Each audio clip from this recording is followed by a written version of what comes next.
പോലീസായി ജോലിയിൽ പ്രവേശിക്കുന്നവർക്ക് ആദ്യം തന്നെ നൽകുന്ന പരിശീലനങ്ങളിൽ ഒന്നാണ് ലാത്തിയുടെ പ്രയോഗം എങ്ങനെ വേണമെന്നത്. അക്രമാസക്തമായ ആൾക്കൂട്ടത്തെ നിയന്ത്രിക്കാൻ പോലീസുകാർക്ക് നൽകുന്ന പരിശീലനത്തിൻ്റെ ദൃശ്യങ്ങൾ ആദ്യം കണ്ടുനോക്കാം.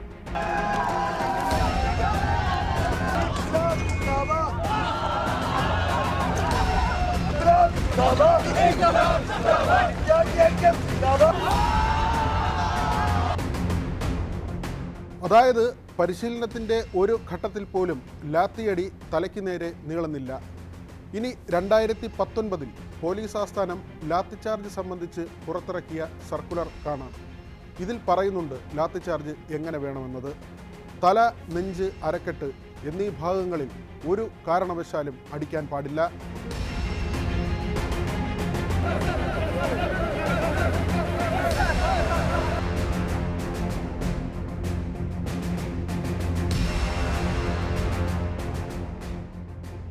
എന്നാൽ യൂത്ത് കോൺഗ്രസ് പ്രവർത്തക മേഘ രഞ്ജിത്ത് എന്തുകൊണ്ടാണ് ഗുരുതരാവസ്ഥയിൽ ഇപ്പോഴും ആശുപത്രിയിൽ തുടരേണ്ടി വരുന്നത്? വീശിയപ്പോഴത്തേക്ക് ഞാൻ പേടിച്ചിട്ട് മുഖം തിരിച്ചതാണ് എൻ്റെ തലയുടെ പുറകിലടിച്ചു. കൊല്ലുക എന്നൊരു ലക്ഷ്യത്തോടു കൂടി ചെയ്യുന്നത് പോലെയാണ് എനിക്ക് തോന്നിയത്. യൂത്ത് കോൺഗ്രസ് നേതാവായ തൊടുപുഴ സ്വദേശി സമദിന് കണ്ണിനാണ് ഗുരുതര പരിക്കേറ്റത്. ആലപ്പുഴയിൽ മുഖ്യമന്ത്രിയുടെ സുരക്ഷാ ഉദ്യോഗസ്ഥൻ യൂത്ത് കോൺഗ്രസ് പ്രവർത്തകനെ അടിച്ചതും തലയ്ക്കു തന്നെ.